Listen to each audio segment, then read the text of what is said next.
go. Shelter FootyCast live from BackChat Studios. Round one in the bag. It's about bloody time we get to continue talking about footy. Mark Reddings was with me. Will Schofield. G'day, Skate. How are you? Hello, Scully. I forgot on the way to the BackChat Studios, I forgot to go to the bakery because I was going to buy you some humble pie to eat the whole lot all in one sitting. Good morning. I tell you what, mate. I have had, in footy terms, one of the biggest howling fucking pre-seasons you'll ever see. West Coast will play finals. Fremantle top two. 6-0 to start the season, they'll be. 6-0. So that's in the bin. Top two's probably in the bin. West Coast finals is in the bin. I got one pick. That's in the bin. Was that the draw? You got Sydney. You got Sydney. I got Sydney. Oh, well done, Scully. One pick. How's my footy knowledge going, do you reckon? Like, I actually have no idea. I think that's what I came to the realisation. I've got no idea. How deflating is it in life when you've worked? We've spoken about footy for about 3 months now. The build-up, you've analysed it to an nth degree, and you basically fall into a barrel full of nipples and come out sucking your thumb. Welcome to the Shelter FootyCast, everybody, where I don't know what I'm doing here. Look, I want to start with this. This podcast is going to be on its own feed within a matter of 9 to 10 days, right? So if you are listening, just stop what you're doing. Once you get onto Spotify, Apple Podcasts, wherever you're listening, and you need to subscribe to the Shelter FootyCast because this will no longer be on the BackChat feed within about 10 days. So I'll remind you again Thursday, and I might give you one more on Monday, and then it's gone, Skeeter, to another.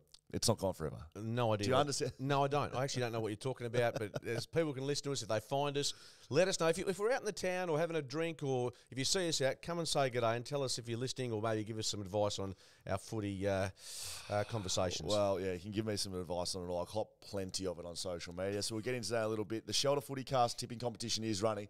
Honestly, you could Skeeter's series running right now. You know how to turn that off? No, I don't. Shelter FootyCast tipping competition is happening. I'm not joking here. I think, Skate, what did you get? 3? I think you got 3, So I got 1. If you join now, you definitely can still beat us. I'll tell you that right now. So get in there. You can join onto the Shelter FootyCast socials. You can find it in the link tree there, as well as on the Shelter website if you want to find it there. So Shelter, born and brewed in Busselton. Follow us on YouTube. Watch us, listen to us as a podcast, blah, blah, blah. You know what the go is. Shelter FootyCast on socials. Get around it. Let's get into it. Some big moments happening. Freo and West Coast lost. We're going to get into those games in a little bit. Look, there was a couple of big moments that I liked. New coaches get the job done. 4 new coaches: Alistair Clarkson, Kingsley, Scott, Lyon. All get the win first up. Yeah, it doesn't say perhaps something about the energy and the new feel about a club that this happens. I mean, it's not coincidence that the 4 newish coaches, albeit a couple of recycled, have come into a club, and you could see it in the North game. You could see the players, the appetite, their desire. You saw it with Ross Lyon yesterday. Yeah. Brad Scott, I mean, we talk about teams that might emerge from nowhere, and you hang your hat on the Eagles, and anyone who can identify a team. Now, they're top of the table, Essendon. Will they be any good? Not sure, because Hawthorn, not so much. But the coaching changes, I think, whether it's a sugar hit or longer term, yet to find out. But certainly those coaches had an impact on the weekend. Well, of those coaches, if you look at them, North Melbourne beat West Coast. From what I saw, West Coast, that performance could leave them a poor team. So, yes, they were good, but they don't beat a top 4 side. GWS beat Adelaide. A good win, and given their injuries, it was a good win. But again, I don't know if Adelaide are going to be a great team this year. But again, who knows? They'll probably win the premiership by the way I'm going. Brad Scott, Essendon beat Hawthorn. They're a young side. Yep. But the best one out of the lot was Ross Lyon being Freo, who they are going to be a good team. I think they just absolutely pulverised them, and you could see. You only had to watch that game for 10 minutes to see Ross Lyon's style, didn't you? They just looked like Ross Lyon's team. It was an ambush in the old style, and it was frustrating to watch with a Fremantle eye on the game, seeing this team, as in St Kilda, totally undermanned, showing more desire, more appetite. They shut down the space. As you said, it was very much a Ross Lyon performance. But from a Fremantle perspective, they had a lot of the footy. But it's what they did with it. It was their ball movement. It was their entries inside 50, 60-plus entries, 65 I think it was. But most times you looked at the ball, bombed in. The tall forwards were poor. Despite the fact the delivery might not have been great, I think if you look at combined Jackson, Jackson, Tabiner, Tabiner, Tracy, Fife. I think there might have been 2 marks between them in that group. I mean, there was just a lack of ability to impose themselves on the contest. It was really frustrating. Free from desire, perhaps. Free from desire. Yeah, look, and you know what? It's easy to sit and watch it on TV and say desire, but the other mob, they looked dog hungry. And I don't think I could say the same from what I saw of Fremantle. They were having a crack, but gee, it was a frustrating watch yesterday, Schoey. We're going to break into those games in just a little bit. Before we get there, though, I got two other issues I just wanted to touch on that I think they tie into each other. So the MRO, Lance Franklin's accepted a 1-match ban because Pickett's been charged 2 weeks. I don't know if he's accepted it. Assume he would have. You have to. And then McAdam yesterday in the GWS Adelaide game, huge hit, which... If I give a fair synopsis, he didn't actually get him in the head. It looks like he does, but he gets him across the middle. But it was such a violent hit that it was like the whiplash forward from the young kid at GWS. So, you know, we had those, and that's what happens in footy, right? So that is always going to happen. But it brings me back to the head knocks. So given there's class actions happening right now, I saw an incident which wasn't reportable. North Melbourne kid, again, I've forgotten his name, but... halfway through the West Coast game, came back with the flight, sort of got pushed, smacked his head on the ground, slid along the ground into the goalpost, smacked his head into the goalpost, and stayed down for a decent period of time, holding his head, didn't come off the ground. So these MRO stuff that's happening, head knocks, that was just one incident in the West Coast Kangaroos I noticed, but I noticed some others where there was clear head knocks where players are still not getting brought off the ground for concussion protocol. I was shocked. Given what's happening right now, I was absolutely shocked that I would be very surprised if the AFL is not contacting clubs saying if your player is hit in the head, any doubt, they need to come off. Yeah, because they're trying to protect themselves moving forward. Yeah, correct. Because this is what this class action's all about: is that players weren't shown a duty of care whilst in the workplace. Now, I know the workplace is very different to most workplaces, but it is a workplace out in the footy field, and that's what the argument is. So I was absolutely gobsmacked at some of the stuff I saw over the weekend, and nothing looked to have changed from what I saw. Yeah, and look, this has been an issue that it's a difficult one because players will not want to come off the ground. They will not want to miss matches of footy. But the underlying issue for the AFL is, well, in 15 years' time, if we allow this to go through unchecked, then we will face these ongoing legal pieces of action. One incident that I was interested in, and just the process, was Jay McGovern, who went off the ground, and there was vision of, I think, a medical officer or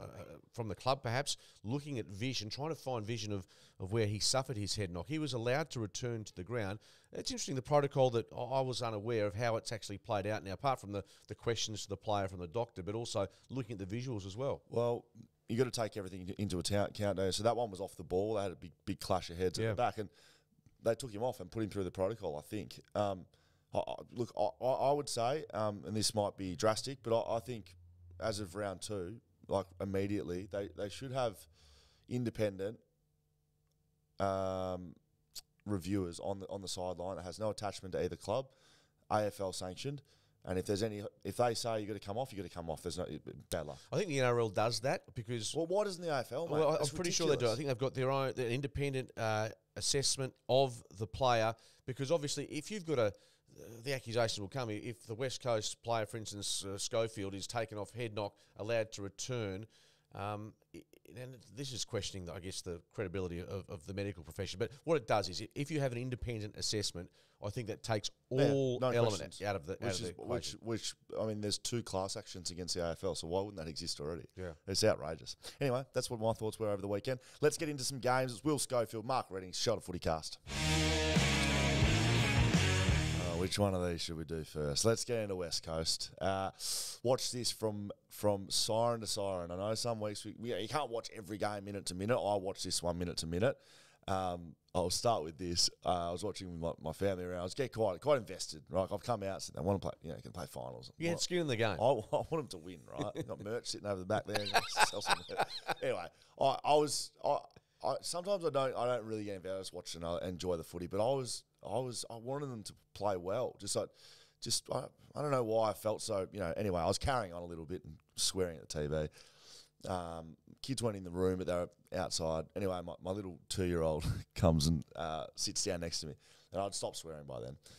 But I said, what's on the TV? He said, Eagles. I said, that's right, mate. What is it? Footy. I said, that's right, mate. I'm sitting there. And he goes, fuck. Oh, are you serious? Well, mate, I was carrying on. I was dropping a few F-bombs because there was a little Sid, but because, mate, what I saw in that first half, it was deflating. Exactly what you spoke. Yeah, it kept leaving me flat. Exactly what you spoke about with Fremantle. And I think it was. I don't like using the effort stuff. I hear that as a player. I've heard that as a player. The effort. I don't think it's the right word to say that players aren't out there trying. That West Coast players are trying. No, right?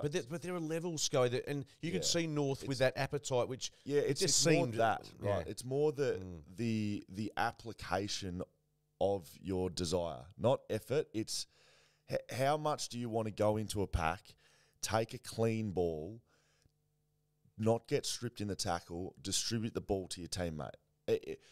I know how West Coast operates. I would be absolutely shocked if the Monday morning meeting isn't just clips of people fumbling, missing handballs, missing tackles, or being like stripped in tackles. They were just beaten up around the ball, and that was the only issue. But it's a big issue, 42-25 the clearance count. Now, that's not always going to win you a game of footy, but it does give you a bit of an indication as to how they were beaten up in that area of the game. It was just fundamentals, mate. So it wasn't game plan. I had people hit me up on Twitter, nothing's changed with the game, but it was nothing to do with game plan. It was. I don't think it's an effort thing. Do you think the ball movement was an issue? I don't think, honestly, ball movement is a follow-on from what happens around the ball. Yeah. And Simo preaches this, all coaches preach this. If you can't get it done around the ball, you can't get your ball movement going, you can't defend behind the ball, you can't do anything. If you put out what West Coast did in that first half, you cannot do anything. So it doesn't matter what the game plan is. Honestly, it does not. It doesn't matter how good your forwards are. It doesn't matter how good your backline's playing. It's how you can, mate. It's just fundamentals. Take a clean ball, give it to your teammate, and sometimes it's clearances, sometimes it's contested ball. There's different stats, but it was just the eye test for me. I could just watch. I did a test. I was sitting next to my father-in-law after I'd fixed up the swearing incident, and we were watching, and I was getting so frustrated. I said, Patrick, watch this. For the next 5 minutes, I'm going to count just West Coast, fumbles, cough-ups. So that's if you get the ball, someone tackles you and you just spill it out. Missed handballs and missed tackles. So actually not tackling a North player. I got to 12 in 3 minutes. Just normal play, 12. And mate, you cannot win games of footy like that. You certainly can't play finals like that. They would be extremely disappointed. People would say the midfield, but I would just say as a team, not strong enough, not hard enough, and the desire you talked about. Yeah, and again, you're right. There's no question they were trying.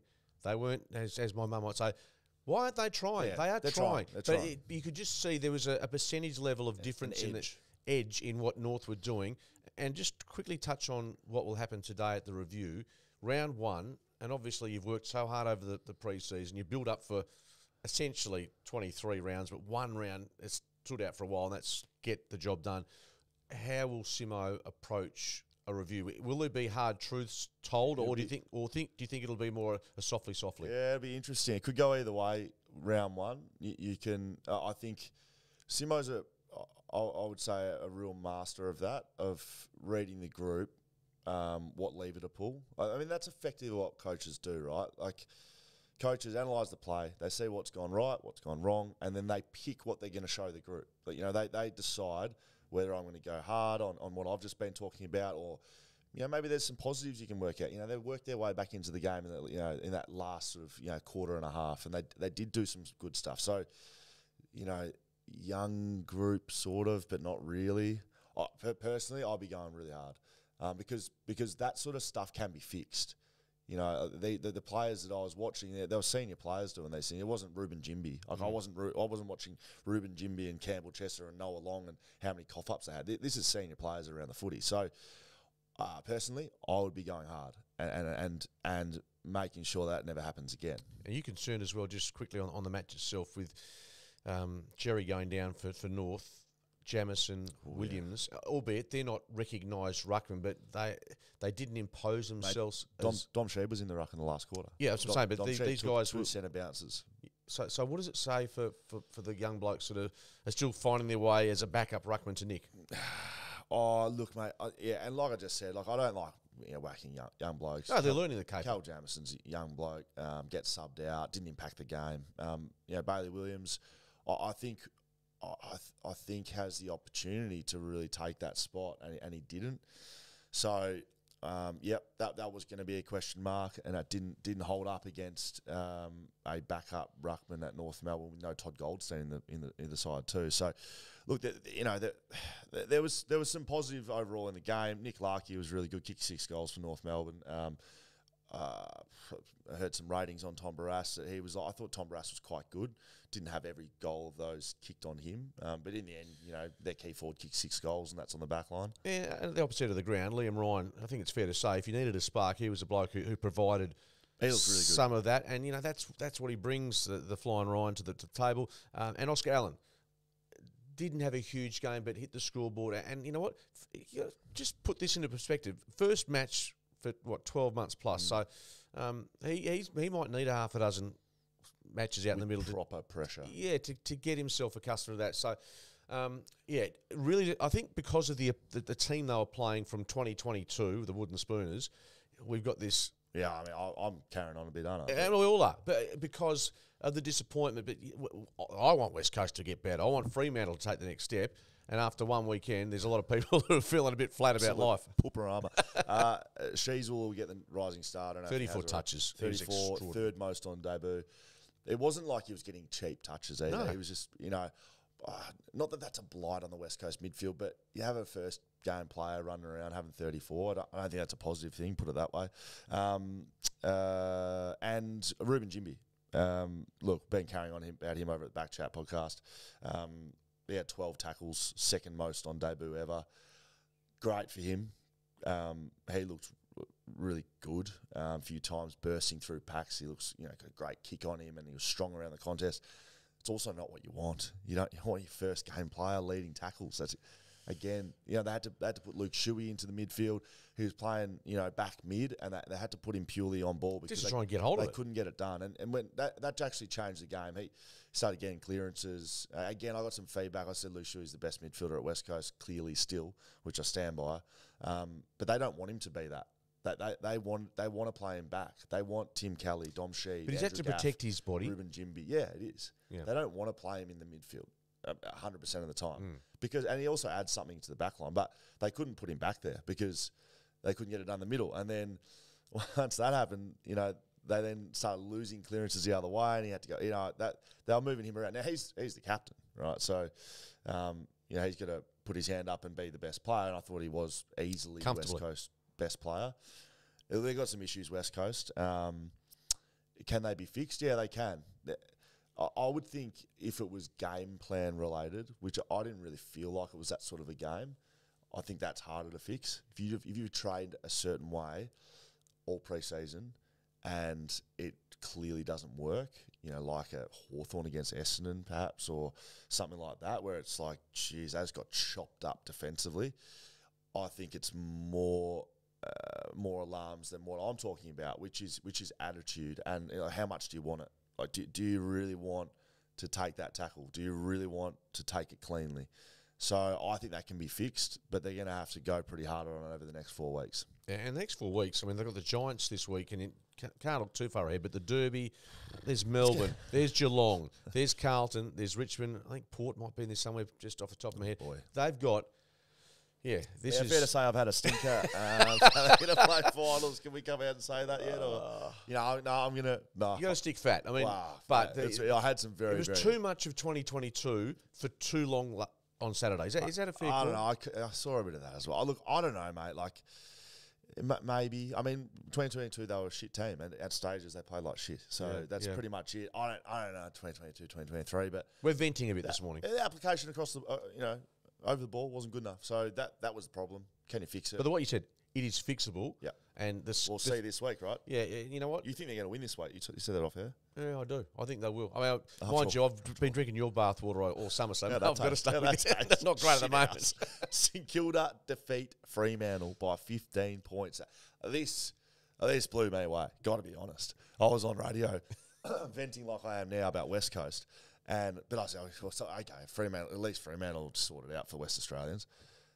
They were. You had them down for a 10-goal win. Oh, well, I was carrying on a little bit about us. I wanted them to win by 10 goals. Yeah. Look, this was a really interesting game.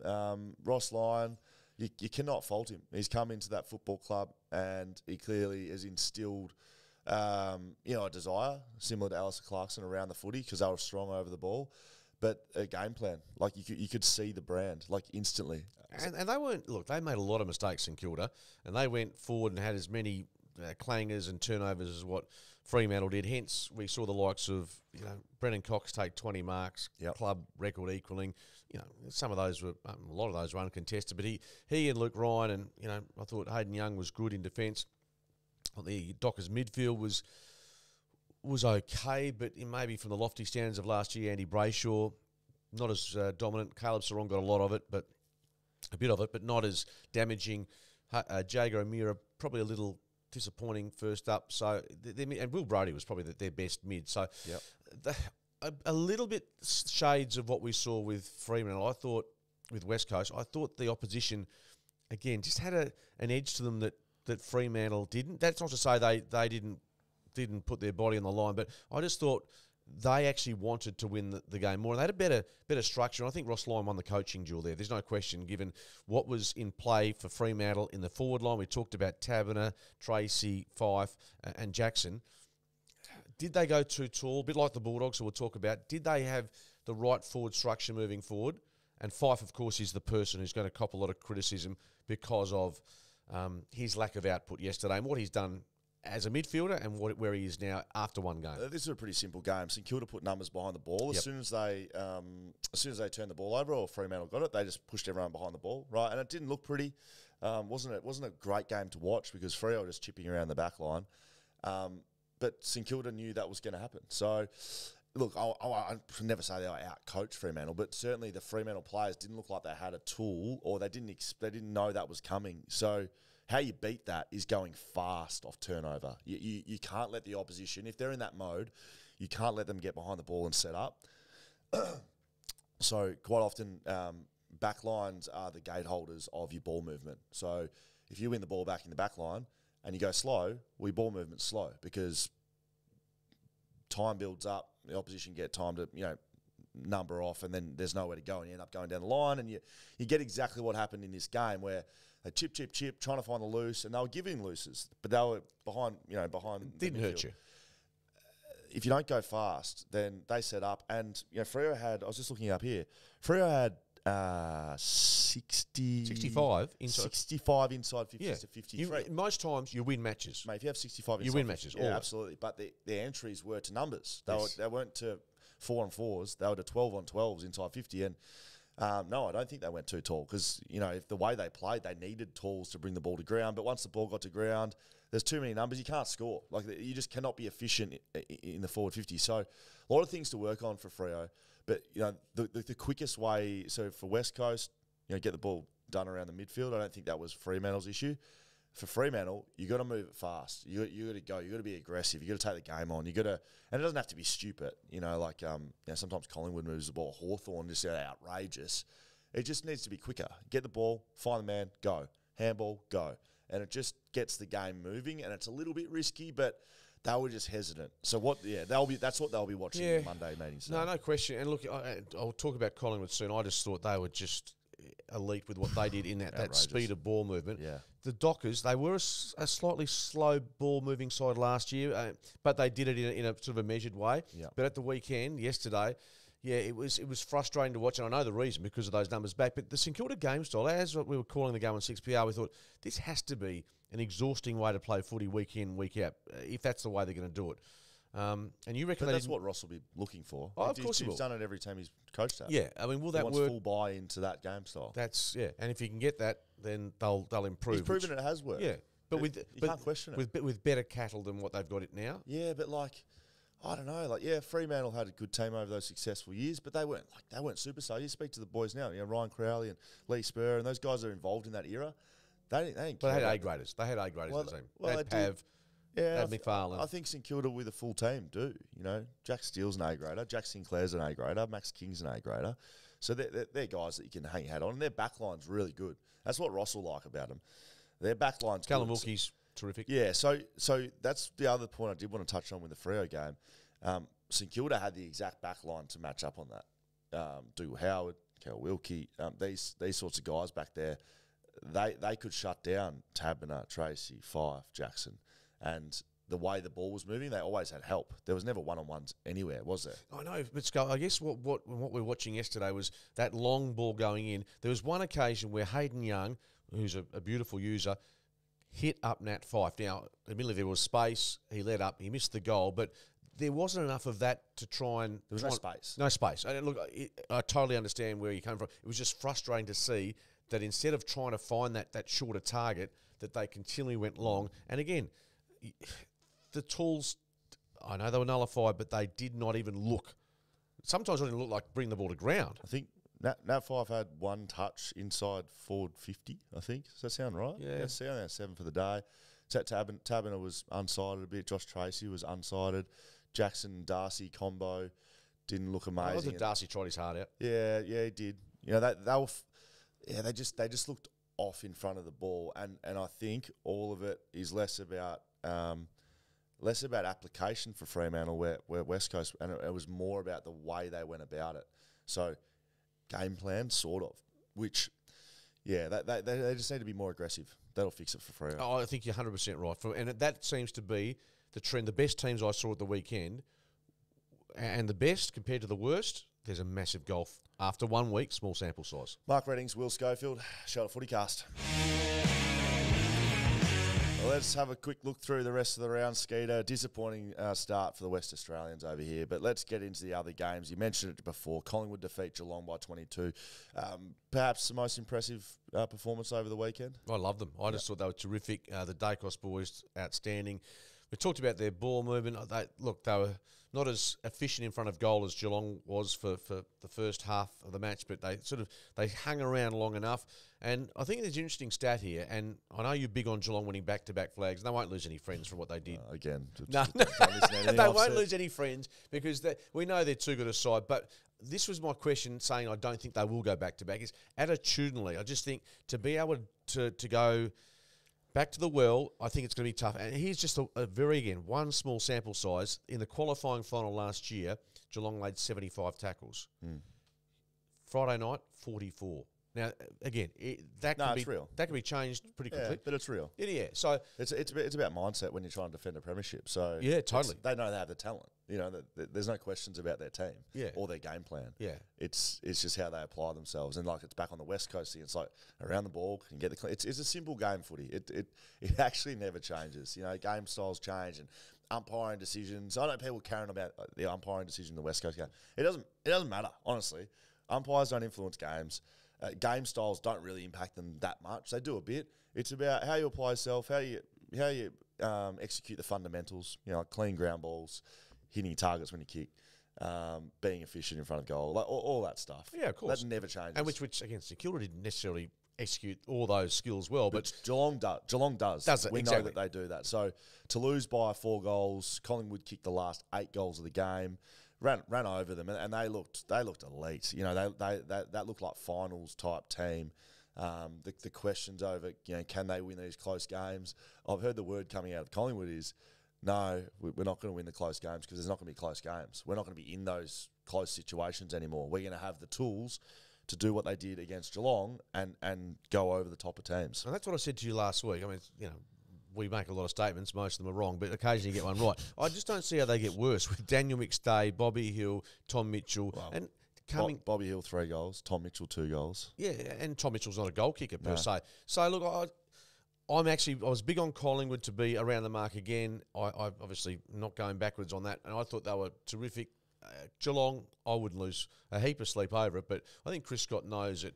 Attitudinally, there'll have to be a little change up there, and a couple of injuries for them as well. Tommy Stewart. Yep, Thomas Stewart looked not great. I think it's a medial strain, so he'll miss 3 to 4 weeks. He's a big loss for them. He's probably their best player, and structurally is very big for them. And then probably in the same ilk, Jeremy Howe at the other end, compound fracture to his arm, so that means the bone was out of the skin for all those playing along at home. So, mate, if you imagine running over to your teammate, making sure he's all right, and there's bone coming out of his arm, not a great situation to be in. So he's going to miss 10 weeks. 10, yeah, so 3 months. Yeah, so not great for him. He's a bit of an older player, but I think, you get that fixed up, you get a plate in it. Silly courage? Oh, mate, like, he was up on top of him. That's what he does, doesn't he? Jeremy does that. He's just one of those blokes. Just an accident. And we'll finish off on this game. Jordan De Goey, 3 goals, close to 30 touches, 3 votes. A lot of people talking about him for Brownlow medal, and this is his year. He's gone away, and he's I'm fixed, and I'm doing the right things. I had a big off season, and that's been the word. Can he do that? He has the talent to win a Brownlow, doesn't he? He does. Absolutely. In the midfield. I mean, that was 3 votes by a long, long way. He's an absolute talent, and you know what? There's absolutely every reason why Collingwood were determined to try and get this new contract in place, because if he gets it right, Collingwood can go all the way. Talking about big wins and big statement games. Port Adelaide defeat Brisbane by 54. I don't know who this says more about, Port Adelaide or Brisbane. I think Brisbane in Port Adelaide, look, they'd be really disappointed. But Port Adelaide, I should have picked them because they lost 5 in a row to start the year last year. Ken Hincliffe would have been banging on about it all pre-season. We've got to start well. And they have. Yeah, they have. And look, I've been on the Brisbane bandwagon early, and I'm just a bit like you with jumping off. Although my bandwagon, I think, has got a chance to regather the troops. My wheels are off. We're getting dragged along the ground. Brisbane, soft. It was just it was a performance away from home that, unfortunately, the hype of their pre-season, look, I still think they'll be tough to beat up at the Gabba. That's a given. But, yeah, look, Port Adelaide deserve a lot of credit. Junior bobbed up and did his thing, and Jason Horne-Francis, talk about the spotlight being on a kid and being able to absorb it and play the footy he has. Well, he's the number 1 pick, as Ken Hinkley said. He has to do that consistently over a long period of time. But we saw Port Adelaide a couple of times during the pre-season. They weren't bad. They weren't terrific. They lost both matches per se. But, yeah, maybe that's the result that signals that they will be a force again this year. Well, Horne-Francis, 25 touches and a goal. I saw him over here, and he's a good player, and he's going to be a very good player. So to get him for whatever they got him for, and Rioli's a gun, mate. When he plays well in a good team, like that, they are 2 huge additions. They get Charlie Dixon back, who not many people talk about. He didn't play a lot of footy last year. He had 6 shots on goal, maybe another couple. He was kicking like absolute garbage, couldn't hit the backside of the barn, but just a massive presence up there alongside Marshall. Like that. That's a dangerous side, Port Adelaide, and they embarrassed Brisbane, and so Brisbane will be licking their wounds. There'll be a lot of bounce-back teams this week, and I think I'm going to pick them all. Are you going to go? Oh, absolutely. Brisbane to win, West Coast to win, Freo to win. All that, it'll happen. You watch, or not. Melbourne defeat Bulldogs. I used to believe you as well. I sit there and you say, I've played the premiership. I know what I'm talking about. I've been there. You haven't. I go, okay. I believe you, and then I end up looking like a dick. Well, I'll leave. You usually sort that out for yourself pretty nicely. The Western Bulldogs, I've banged. I said I picked them. By the way, if you've been playing along at home, every team that's won, I picked the other team. So Melbourne defeat Bulldogs by 50. Look, I thought this was going to be closer. I thought Bulldogs had the tools to do it. They didn't. And Melbourne look outstanding. Yeah, I'm not sure if you tipped them off the back of Stephen May not playing or whether you saw their tall forwards. Yeah. And a bit like Fremantle, maybe it's going to take some time and to get that synergy. And Lob had a quiet night. And I know he's got some flack on social media. We know that Jamara, in fact, their whole forward structure was forward line with the tools. They're big. They're huge. They are massive, aren't they? Which I spoke about it on radio. They've never been tall, ever. They've never had good talls like they did. And now they've got a surplus. Correct. So and Jones was out early in that game. So even with him back in the team, they're even taller. So look, I think it's just going to take some time for the Bulldogs. Time will tell whether they get it right or not. But I still like their team. They just Melbourne looked outstanding. Hamish Brayshaw's been very big on them. Maybe I should have listened to him. No, I did listen to him, and the midfield have been Petrarca, the Grundy, Yeah, Grundy. What are we calling it? Grundy. Grundy, that'll work. And just going back to the Bulldogs, their forward line, they'll be better when Cody Waitman returns. A small forward, whether one of those tools has to drop out from time to time, that's the question. Who'd you pick in that game? I picked Melbourne, and their midfield. I just think their midfield was too good, and it sets it up well for this week. But they're a team, having listened to Hammer, who's very bullish and obviously has some good mail on that front. Intel. Yeah, that this is a team that, and they'll get May. Well, if it's May, they're going to get probably 2 or 3 premiership players back this week. Might even be Fritz. Whether it's May, but they're going to get better before they get worse, I would have thought. Yeah. Oh, I picked the Western Bulldogs, so that's great. And I'll be picking them next week as well for a bounce-back game. Sydney defeat Gold Coast by 49 points. Got this one right. I picked Sydney. I think I got one. I got one tip right. One, and it was this. Sydney to beat Gold Coast. Whoop-de-doo. Seriously. Sydney, they looked, no signs of the grand final hangover, if we want to talk about that. Gold Coast really disappointing, I think. They've come out and said that they're ready for finals, and they're not. That's pretty much. Geez, they've spent some money in the AFL on the Gold Coast Suns. How many times do you have to sit back and go, well, they haven't come up to scratch. They haven't improved. And look, let's hope. Maybe Sydney is just showing they're right at the top. Well, we said this one thing we did say last week is Horse would have spoken to the players saying, look, everyone's written you off. You've been beaten in a grand final. Schoey's got you out of the 8. Schoey's got you finishing bottom 4. Let's stick it up this prick from WA. And they did it comfortably. Buddy kicked 2.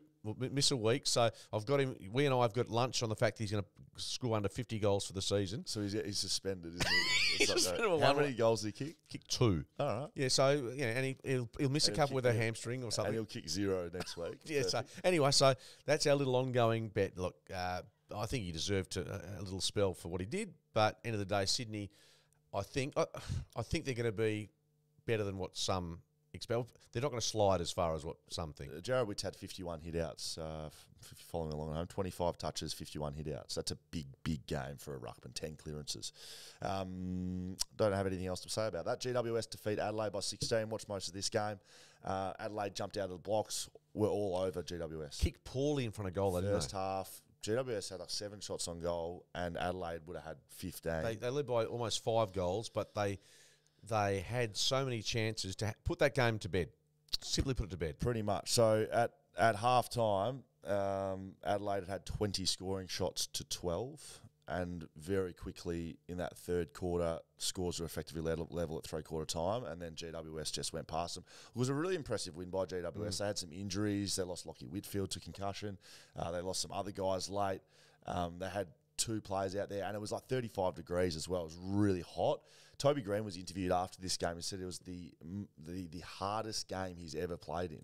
The fatigue factor. Yeah, he was cooked, and he worked his ass off, like absolutely worked his ass off. Tom Green inside was outstanding. He's had a big pre-season with a lot of hope that he was going to take the next step with Taranto and Hopper moving out of the team. Well, he did. He was outstanding.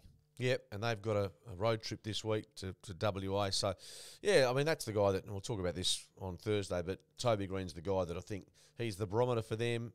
And once again, I'm not sure the Giants will be great this year, but that's a character-building win, and I know Adam Kingsley will get a lot of joy out of that. Toby Green had 8 shots and goal, kicked 4-4. That's a big game for just what he is. He's not small, he's not tall, he just works hard. 8 shots on goal is huge. From Adelaide's point of view, I thought there were some really positive signs. Rochelle and Rankin spoke to someone inside Adelaide when they were over here and said that both of those guys will be spending a lot of time through the midfield this year, and they did. They both kicked, Rochelle kicked 3 goals from the midfield, like playing as a pure mid, and Rankin kicked 2 goals, 7 shots on goal. So I do think both of those teams, I don't know if they're both going to be, finals teams.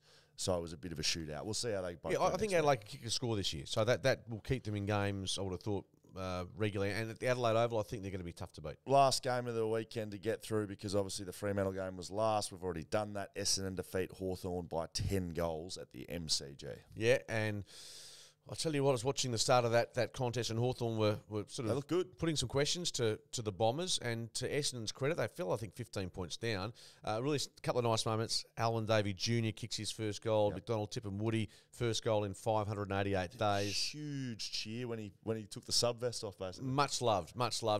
And we saw Essendon, the preaching of Brad Scott has been about not just scoring and being attacking, but also being able to defend and keep the pressure on. And they did that to a T, I guess, from midway through that second quarter and maybe even slightly before then to really shut down the Hawks, which, as we said, Hawthorn's not going to be a team that's going to be playing finals this year. I think that's a fairly safe bet at this stage of the season, we think. But Essendon, and you and I haven't been big on them during the pre-season, but that was at least a promising sign for a club that's been through a fair bit of hell in the last few years playing-wise. And look, Brad Scott, if they can keep that moving in the right direction, particularly the defensive pressure, they're going to be a side to at least be contending midway through the year. Well, what they've added that I probably didn't appreciate is their small forwards and forward line pressure. Wiedemann, good. Yeah. He came in. Wiedemann. I mean, he's played.